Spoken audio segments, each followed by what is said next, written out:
বিএনপির নেতা বজলুর রহমান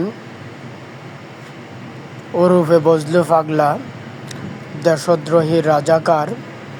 সে বলে রাজনীতিবিদরা চাঁদা ছাড়া চলতে পারে না, চাঁদা ছাড়া কোনো রাজনৈতিক দল চলে না। আমি বলবো, এমন চাঁদাবাজের রাজনীতি বাংলাদেশে শোভা পায় না। তাদেরকে অ্যারেস্ট করে আইনের আওতায় আনা হোক। তারপরে মির্জা ফখরুল ইসলাম আলমগীর বলেন, তাকে মির্জা ফখরুল ইসলাম আলমগীর বললে আমার মনে হয় ভুল হবে। মীর জাফর বলা যায়, যে বলে যে আওয়ামী লীগের পক্ষে আমরা আছি, আমরা ক্ষমতায় আসলে আওয়ামী লীগের সকল মামলা তুলে নিব। সে বিএনপির জন্য একটা মীর জাফর।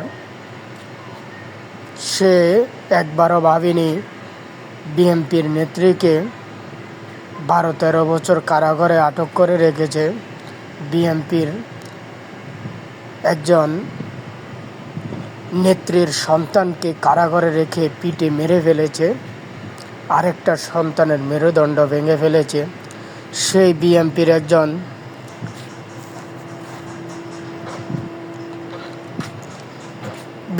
একজন মহাসচিব হয়ে এই ঘোষণা দেয়।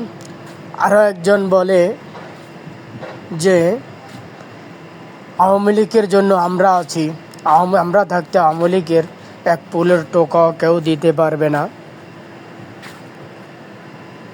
সালাউদ্দিন বলে আওয়ামী লীগ ছাড়া আর বাংলাদেশ চলে না, আওয়ামী লীগকে লাগবেই।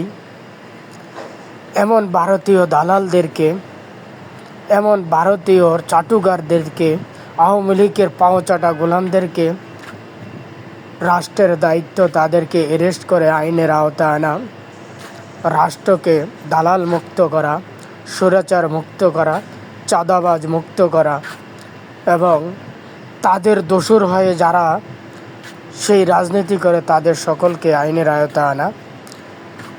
দেশপ্রেমিক সকল মা বোন ভাই বন্ধুদের দৃষ্টি আকর্ষণ করছি, সবাই এসব চাঁদাবাজ রাজনীতিবিদদের থেকে দূরে থাকবেন।